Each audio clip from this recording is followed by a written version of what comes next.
Hello, and thank you for tuning in to this week's Blockchain Gaming News Roundup with me, Jenny Jordan, and co-host John Jordan. Hello, how are you? Yeah, we've got good hats on this week. Good hats indeed. So it's Friday, the 13th of June, and we are quite excited. There are quite a lot of exciting news this week. Not sort of, what would you say, not scoops, not big kind of unexpected news, but we really have seen the fruit of sort of years and years of work in Web3 gaming with the launch, particularly maybe, of FIFA Rivals from Mythical Games. So tell us about that. Yes. It's a really good podcast this week because we're basically talking about 4 games that are really good games and interesting use of blockchain. And as you say, often we're talking about all this sort of froth that's going on in the industry, whereas now we have 4. I mean, it's more than 4 products, but particularly this week, 4 products that come to the fore. So, yes, FIFA Rivals. So, this is a mobile game. Obviously, it is an official FIFA game. So, FIFA is the overriding body that runs world football.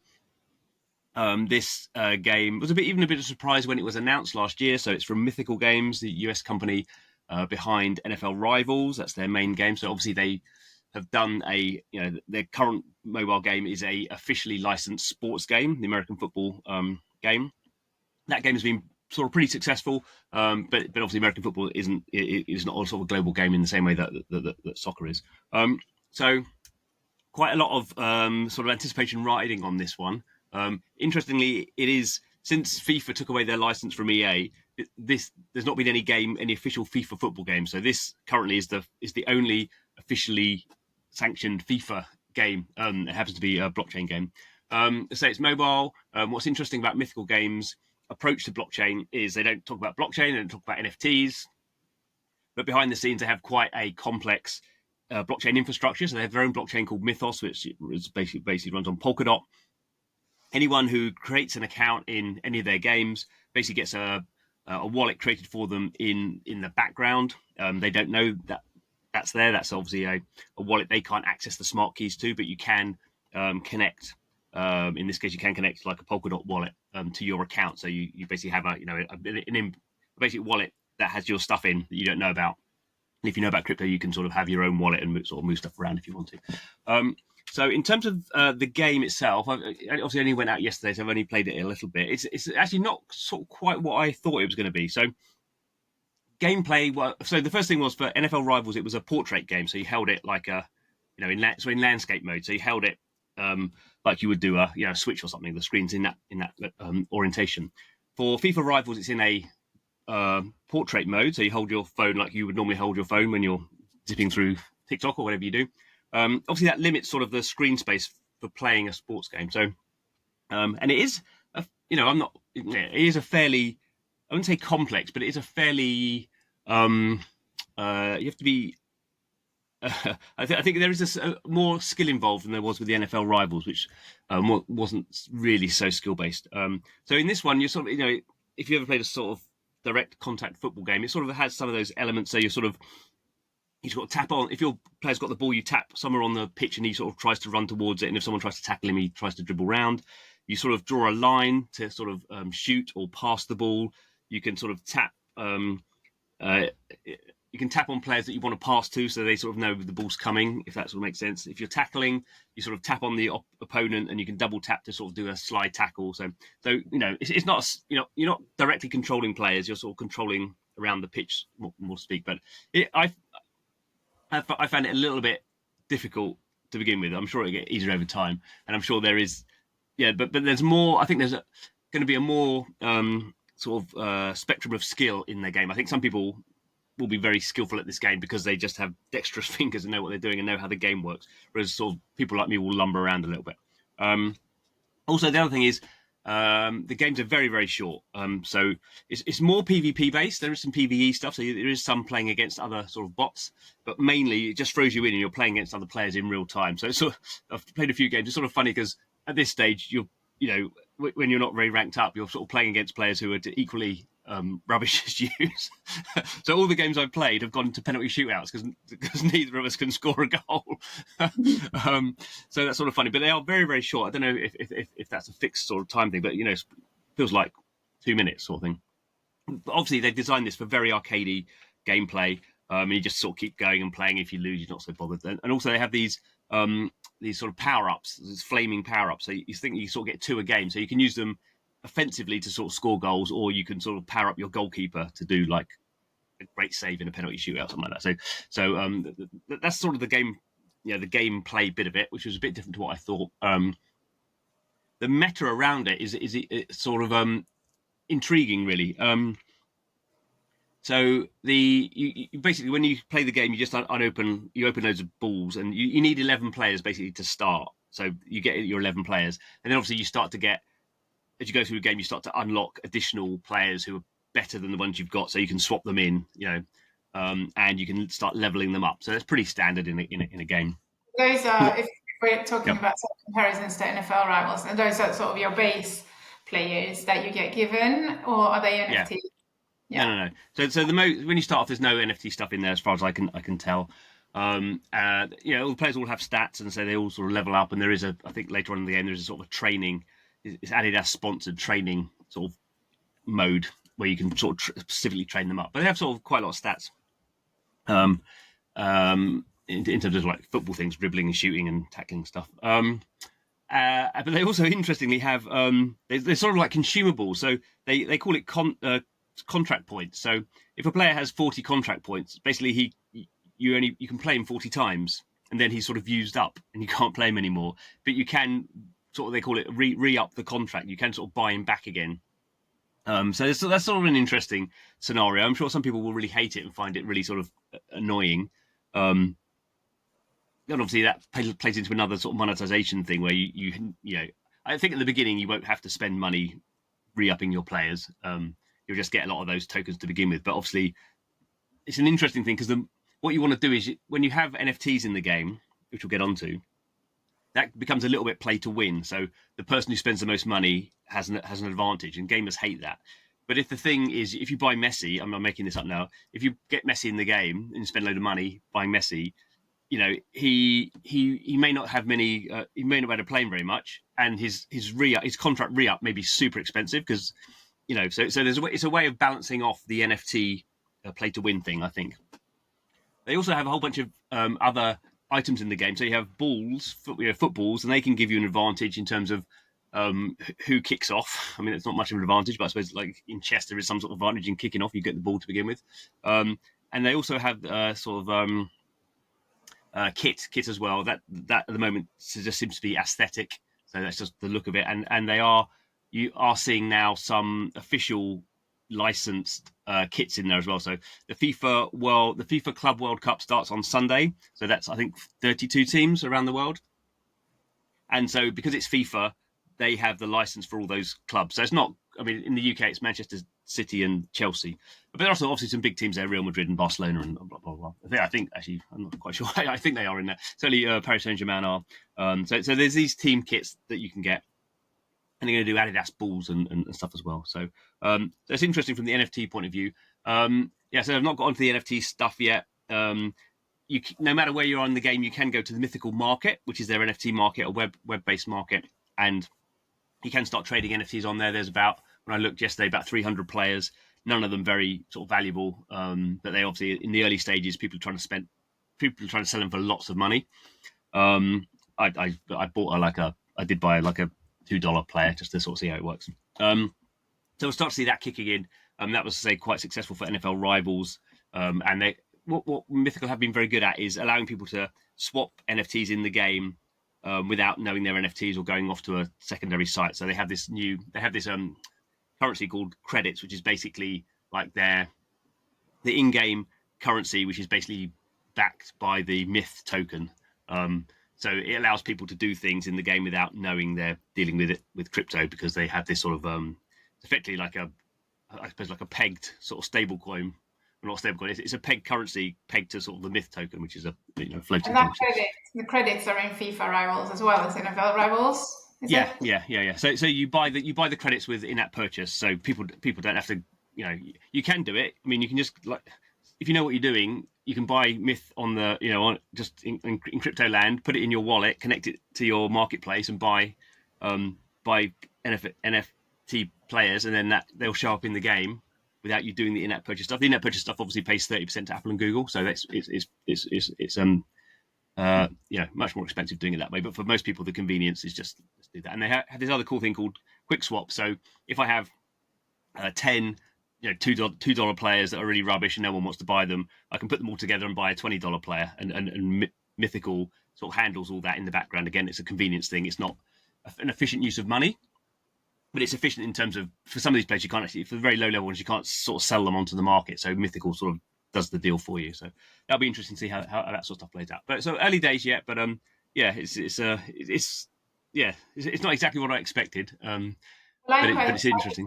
Actually, because I'm quite excited to hear that it's different from NFL Rivals. I do love NFL Rivals, and I've played it fairly consistently since it launched. But I think there is like a need to have something different, because that it would be, I suppose, no, boring is the wrong word, but if it was too similar, I just feel that, well, why sort of do I not just carry on playing NFL Rivals? Whatever. Yeah, I think for soccer, they just want, it's a much bigger audience, so they want to go much more mass market. The other interesting thing is that I haven't mentioned the players. So the players are real world players. You have Messi hasn't showed up yet as a player, but they have this shard system. So I won't go into all that, but Messi has showed up as a shard, and Rodri and some of these other players. The players you get to begin with obviously are really like unknown players unless you're really into sort of football. So the players we're seeing, we're not seeing many famous players at the moment, but they are real world players.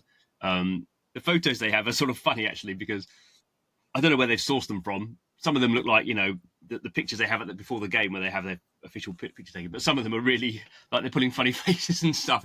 They're not. So I don't know where they pulled their photos from. But it's not the consistency you had with the NFL Rivals, where they had all the official NFL rival pictures and all the club logos. The only club logos they have here, it seems to be the ones in the FIFA Club World Cup. And I don't really know how many players, if they will have all the players, or it's not quite clear to me. We'll see over time. Early days. Yeah. Right. Onto your hat. Yes. And Voyager Games is the rebranded kind of version of Angry Dynamite's Lab, a German game developer. Yeah. And they have been in the news quite a lot recently. They initially announced that they had raised 5 million for Craft World to launch, and then they announced that they were to launch on Ronin. So they were moving basically the entire ecosystem, NFTs, the whole lot to Ronin, and now they have launched Project Voyager, which is sort of the metagame of Craft World. So do tell us all the details. Yeah. So this is So this is the play-to-airdrop. Basically, this is a play-to-airdrop campaign, like an old-fashioned play-to-airdrop campaign where people go, we're going to launch a token, everyone come in and play our game, and the more you play the game, the more tokens you'll get. So Project Voyager is basically a meta around Craft World, which is the idle game they've had live in testnet for 2 years.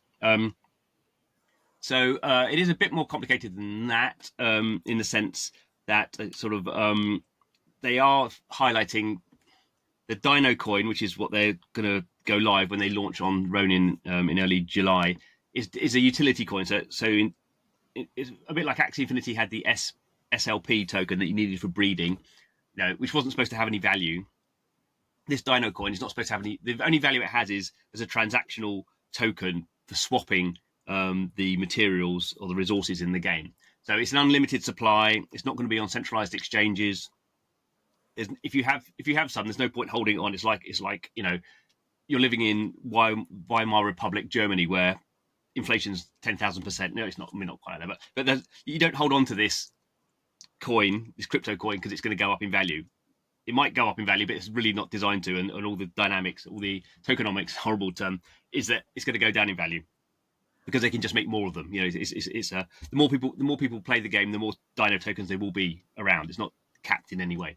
So the whole point is you get this Dyno token and you use it in the game to buy resources, level stuff up, and the value in the game is really your factories. So what level your factories are and how fast they can produce this stuff when you need to produce it, which we'll go into. But the good thing about it is, Ronin as a blockchain hasn't had a lot of big hits in the last year, really. It's not a lot going on there. So, and obviously millions of people have Ronin wallet. So what we've seen is Craft World was pretty small, I would say. They did say they were getting up to maybe 50,000 active players over a month. I would say, having played the game a lot, there were probably maybe a few thousands of active players from what I saw. And now it's just exploded. So only the top 25,000 players will get a Dyno Coin allocation. When you start with Project Voyager, you can always see where you are on this leaderboard. And you can always see exactly how many Dyno Coin you're going to get. So that's quite nice. And basically, typical thing, you go in and you start sort of connecting your Twitter and Discord and stuff, and you get some crystals for that. And then everything you do in Craft World gives you more crystals, and some of those are daily things, some of those are weekly things, some of those are one-off things. So when you unlock a certain level, when you get to level 40, you get 100 crystals or something. So all those crystals are building up, and that's pushing up the leaderboard. Obviously, everyone else is playing, so everyone's pushing up at the same time as well. But to make it more interesting, they have this. You have basically an in-game avatar. It's this sort of weird space dinosaur thing, and he has 6 slots, or it has 6 slots, and you can level up the slots using resources. So actually you can spend some crystal to level up your slots. Obviously, that's making. So you may have a slot that you go. Don't you? If you lose crystal. Yeah. So I'm making this up, but roughly, say I've got a slot and I level it out from level 1 to level 2. That cost me 100 crystals. So I'm going to go down the leaderboard because I've spent my crystals. But then the next time I claim some crystals, my efficiency might go up from my multiplier might go up to 10%. So instead of getting 100 crystals, I get 110 crystals because my multiplyer's gone up. So there's this interesting sort of dilemma going on here, about how, and the only way you get crystals is doing these, doing these missions and stuff.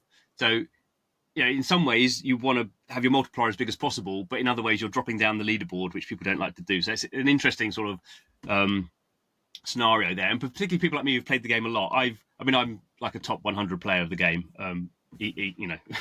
That's not bravado. I just am. I've spent 2 years playing it. So for me, I'm saving a lot of my things I could claim now. They're like one-off things I could claim, because I really want to maximize my multiplier, because I know I've got a whole bunch of stuff I could claim, but my multiplier now is like 450%. So for every claim, going back to my analogy, instead of 100 coin, if you claimed 100 coins and got your extra 10, I would claim 100 coins and get an extra 450. So you can see, for people who have been playing it a lot, getting the multiplier high is really going to boost you up, and you don't have to do it. It's got another 27 days to run. So that's the interesting dilemma. They've got some nice monetization in there, so you can spend crystals buying chests. Chests gives you the gear, so you level up your slots, but then you equip gear to it, which also increases your multiplier. And gear goes from common to legendary and stuff. So you can equally spend. You can spend your crystals buying gacha boxes. You can spend the Dyno coins in the testnet version of Craft World to buy them, and you can even spend RON. So the most expensive thing in the game is like $100 chest spent in RON, and that gives you that drops really high end gear that you equip into your avatar, which boosts your multiplier. I've not gone that far yet, but it's a really. I think Voyager Games and Ollie Loeffler have done a really good job. They've been very patient. They've built a really, I think a very solid product, and Project Voyager as a sort of meta layer around that is really well thought through. But maybe I would say that because I'm expecting to be in the top 100. But I've been really impressed with it so far. Well, I'd say you started playing it enthusiastically before you knew you'd be in the top 100. So sort of shows that you believed in it before it was cool, as they said. Onto my hat. Excitingly, from CCP Games, the EVE Online kind of Web3 version, but they probably wouldn't agree with that terminology. Frontier. It's moved into kind of a new era, which is quite a significant change. They've lifted the NDA, and significantly for us, I suppose, my kind of right hand, my younger brain, also known as son number one, started playing, and because basically I don't have time, you don't have as much time, you've got time to help and support him, but he's really getting into it. And it's really good. So and he's not played EVE Online or anything, so he's coming at it from sort of a complete beginner's perspective. Let's dive in there and talk a little bit more about that, John. Yeah, I mean, as I say, it's nice because these games are just so different. Obviously, from a sort of an arcade sort of mobile football game to a very hyper casual sort of idle resource game to a extremely hardcore PC. I mean, again, a resource sort of focused game, but yeah, I've never played. You warned a son saying this is the hardest game in the world, and it's going to be for years and years. It's going to take you years to get the hang of it. Well, I tried to sort of double bluff him that this is, can you prove yourself sort of thing. So they say I've never played EVE Online. So with EVE Frontier, it was what they called closed alpha access for a while. It was under NDA. You couldn't share anything you saw from the game. So I bought a pass because it gave you some things when the game goes live, you can reserve your name when the game goes live and all this sort of stuff. So I bought it and then just never played it. Just as you say, too busy. And I never played EVE, and I just, EVE has this reputation for being like the most hardcore sort of game in the world. So I never got around to it. And then when this thing was going live, so basically you say it's a new era, they've wiped all the content from the previous sort of sessions, and they are going to keep doing that. But they brought in a lot of sort of extra stuff, and they actually have a bit like Voyager. They have now this sort of currency. It's not currency. It's sort of a reward system called it's a currency called Grace, and there's a leaderboard attached to that. So you do things in the game. There is actually a little bit of a tutorial in there, but it's very much sort of jump in and sort of find your own way. Obviously, it's a massive space sort of game, and you sort of are a spaceship, and you sort of move around and you sort of mine stuff. That's as far as we've got. Although you just say number one son is good at games, and he's worked out how to build refineries and blah blah blah. Although we did start playing it at the start of the week, and then it got updated, and he's like, all the stuff's gone. And we said, yeah, well, that's sort of why this is the hardest game in the world. And then he played it a few times and said, yeah, I mined some asteroids, and then I got killed, and all my stuff got nicked. And he said, can I build like a chest? Which he's thinking Minecraft. Can I put a chest where I keep my stuff doesn't get nicked? And I said, no, that's not how this game works, I'm afraid. So he's on a hard learning course. But yeah, he's good. He's writing it down. He's sort of chatting to people when he gets stuck, and sometimes we sort of sit down and sort of try and work things out together. But that's really positive. The way that he communicates with other people in these games, as it's supposed to be. I think maybe we're just a different generation, but like coming from the sort of Roblox, Minecraft generation, they're just all of our children in games. It's just really natural for them to go and ask for help or whatever it is. They could go and talk to these strangers. Well, I mean, that's a little bit like.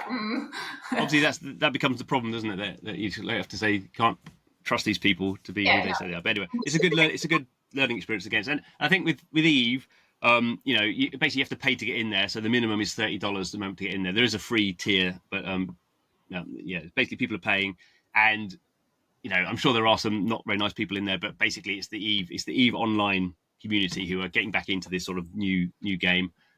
So I think as communities go, they are a very sort of hardcore committed community to this sort of stuff. So it's really nice, and it's sort of I enjoy it, the fact that sort of I'm getting more into it because he's playing it and asking me questions, and obviously he's looking at videos and asking ChatGPT, which doesn't really know about EVE Frontier because it only knows about EVE Online. So he's trying to spec out a PC if he's going to be playing it some more. So there's lots of skills sort of flowing from this game, and I do think as well, on a totally different level, this will not be a mass market game, but this is building if you wanted to build like a really solid blockchain game where people understand the value of in-game assets, which is basically blockchain is in some ways laughable. The fact that Bitcoin is worth anything is ridiculous because it's just as everyone points out, there's no intrinsic value, but okay, there's no intrinsic value, but there's always been value to it. So people have always worked out a financial value for Bitcoin and then obviously all the other cryptocurrencies. So what you're trying to do is you're trying to build a social community, a social construct that will value these things. And certainly with EVE, a lot of that, that's about time spent in game. There obviously is some skill in there as well.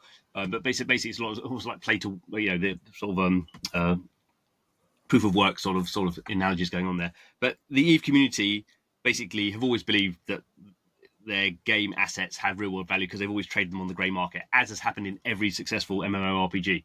So blockchain is just, and this is why they're making this game, is that CCP Games have spent millions of dollars trying to block people's selling things in game and hacking people, not hacking people's accounts, but basically grey markets, because they've not allowed that. Blockchain, they can allow that, and it's even more interesting than that CCP Games are saying we want to build a game where we have no more control over what happens in the game than anyone else.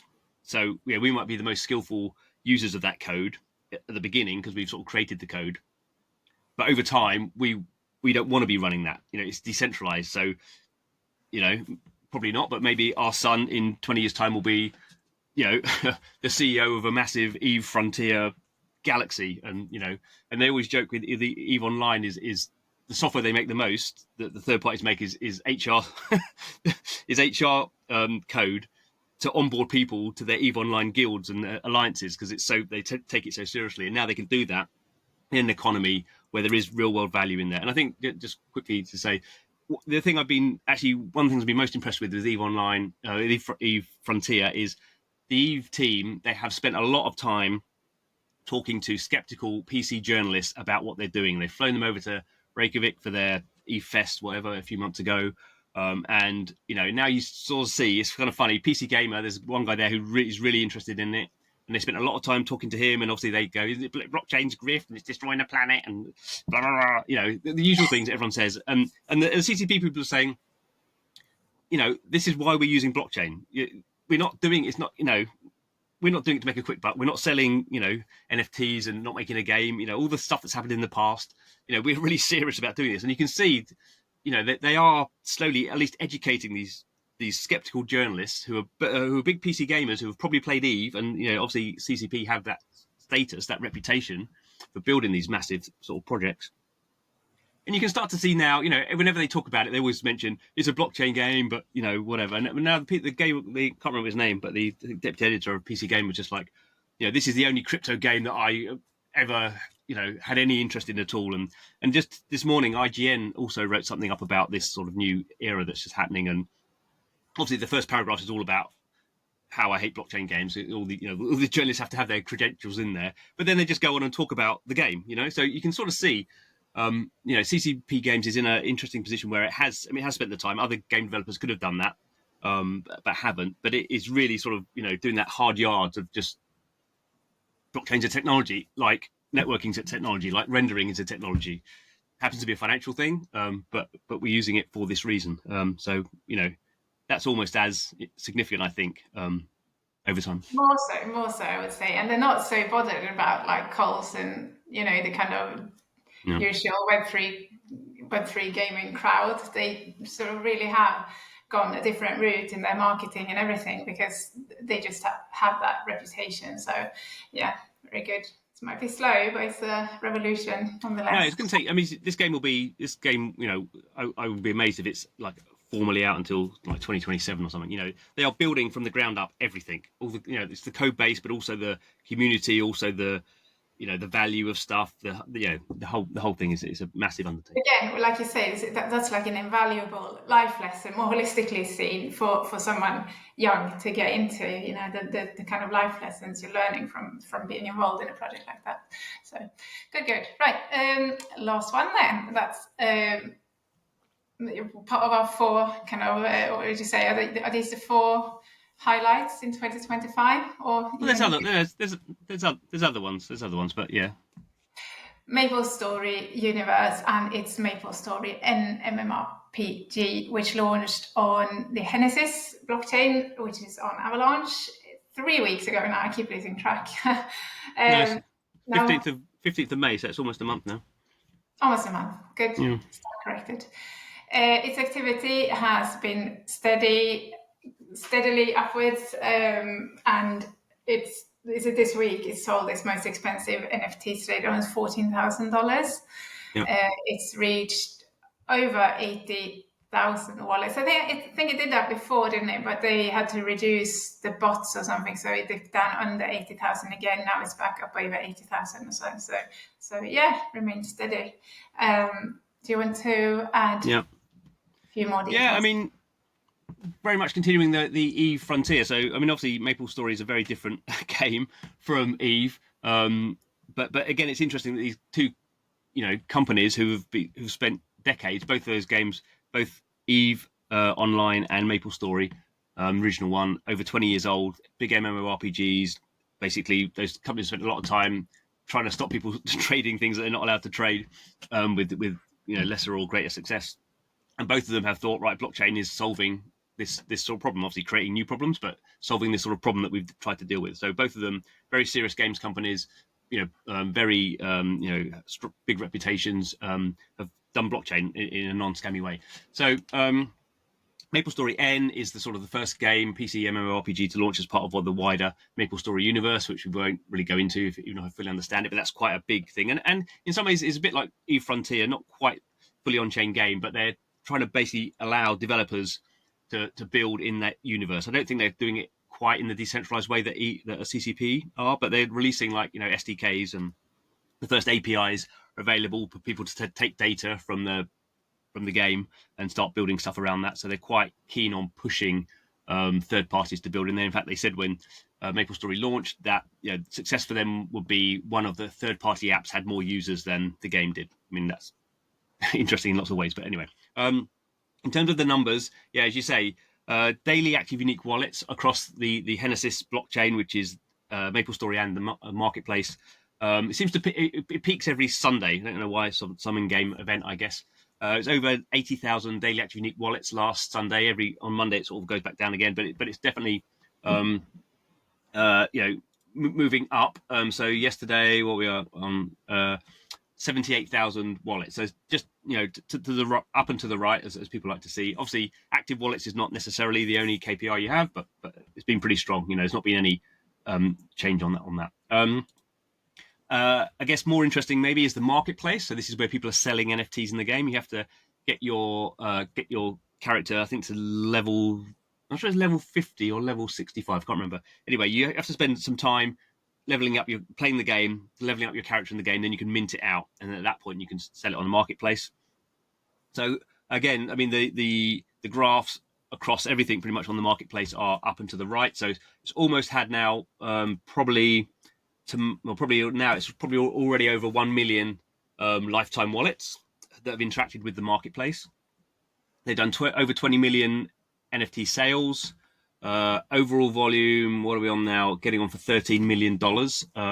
So within a month, that's done the same trading volume as NFL Rivals did in 2 years. The most expensive NFT, so we've had a few of those now. It's up to $14,000. The most expensive NFT.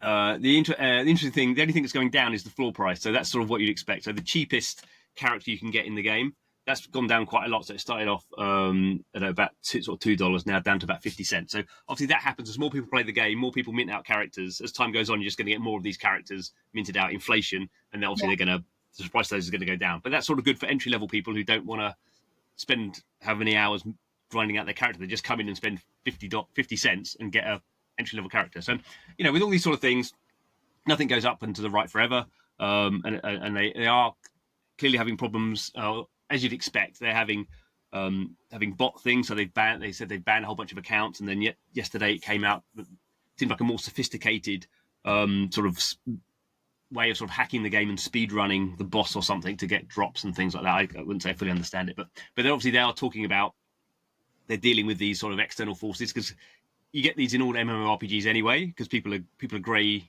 market selling assets. Obviously on the blockchain, you'll just sell it in the marketplace. So in a sense, it's not creating any more problems, but the problems are not entirely going away just because you're using a blockchain. So they're still banning accounts and all this sort of stuff. So, but that's the same for any sort of project you need security in. For blockchain, you probably need to be more sophisticated in many ways. But I think all these projects in a different way. Obviously, with FIFA Rivals is very early, but all of these are, using blockchain in different ways, but in fundamental ways that are useful as a technology to what the project is. And I think that's what's interesting. And after because it's certainly 6 months of not very good news and things shutting down, and our hope was always that the really strong projects would come to the fore. And I'm not saying all these projects are going to be successful, certainly not investment advice, but if you compare these 4 projects, you could say, this is where blockchain gaming is at the moment, however many years on from when it started. and these are, you'd be pretty happy. I think. Well, I would, having been in the space for that time, I'd be like, yeah, we can really see solid, cool, significant stuff happening, and we just forget about all the stuff that was inexperienced and rugs and stuff that just didn't work. Let's not ignore though that, I mean, each and every one of these games have the different critics and the different sort of loud groups that really dislike these games. For Eve Frontier is a bit different. For Project Voyager, you'd say, is mainly maybe people that are a bit critical about Ronin at the moment. But with the MapleStory universe, and particularly MapleStory N and the NXPC token, there's been criticism since day one after the launch from particularly loud kind of KOLs on Twitter and so. So what's that all about? Why if the game is sort of so good and going so well, what's the main kind of criticism of MapleStory? Yeah, I mean, I think as you mentioned, we didn't mention the token price. So the NXPC token, which they did sort of quite a big sort of launch on through centralized exchanges. I think that's bad practice, but who am I to tell $1 billion company what to do? I think they were quite happy with how it went in the end. But as soon as you do that, you open up speculative pressure, and they gave away a lot of those tokens, some to players, but some to people who just happen to have accounts on Binance or something. So they gave away a lot of value there. And those people just obviously go, oh, you give me $500, and basically for people in Korea, you got $500 if you just press the button. So they all sold it all off. So, it's very hard, I think, to get the value of a token coupled to actual activity in the game. And everyone, people always say, oh, you're sort of, this is my tokenomics and this is my sinks, but it never works. If you have speculative pressure, people are just buying and selling, and we won't go into all the app token type stuff. But as Gabe Leiden always says, 99%. If you do go through exchanges, 99% of your token value will be sitting on exchange accounts for people who never play, never even gonna maybe even know what your game is. And that's sort of the problem with token prices going down, and that's sort of where we are for all sort of coins at the moment. So I think the main there is a criticism around token price going down, which is not anyone's fault apart from maybe Nexon maybe shouldn't have launched the token how it did, but now they've done that, so not a lot to do about it.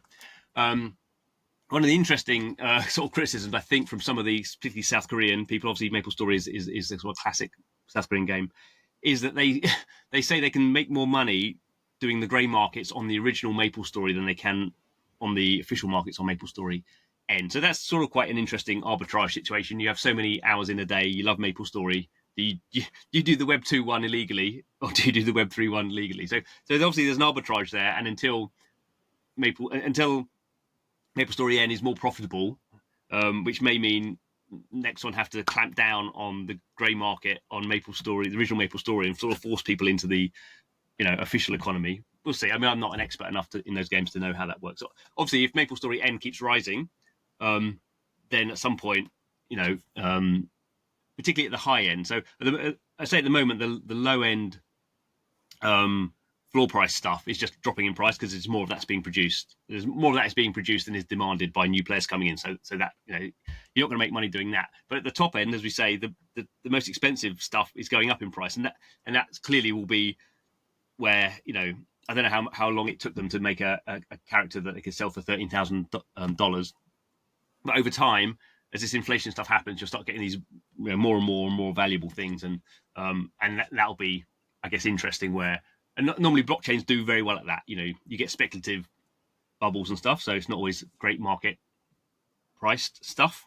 Yeah. But I think when we start seeing, the first $100,000 NFT in MapleStory, which we will, then clearly that will sort of change the sort of the mood, because while you can do that in grey markets, at that level it starts to become difficult because, will the guy pay me? Will I get the item how to get the item in the game? Obviously, in the blockchain, it's just you can, it happens automatically, atomically, as they say. So if it really kicks on, then that will be, I guess, the turning point. But I guess this is the going back to MapleStory and Eve. This is the two different things where MapleStory have sort of taken the traditional approach to launching blockchain stuff and a big token launch and blah, blah, blah. Whereas Eve is just like, we're just building this, we're wiping it all the time. There's no value in the game at the moment apart from your skill you're learning. And it's not to say one will be better than the other, but in the long term, I would bet Eve would have a more robust economy just because of the way they're building it. Yeah. So yeah, there is. I say there's always criticism. The Korean lot as well as there are some very some of the KOLs around Korean gaming are, I find, quite funny. They are very, very I don't know if conservative is the right word, but for people in the Web3 world, they are really, very critical about many things and accepting of not very much apart from people giving them money. It seems striking. There's a sort of odd sort of character around. They really like sort of slagging off Korean games companies and Korean gamers for some reason. But anyway, sorry for another time. Yeah, exactly. Thank you very much for listening in, and we'll see you all next week. Bye bye.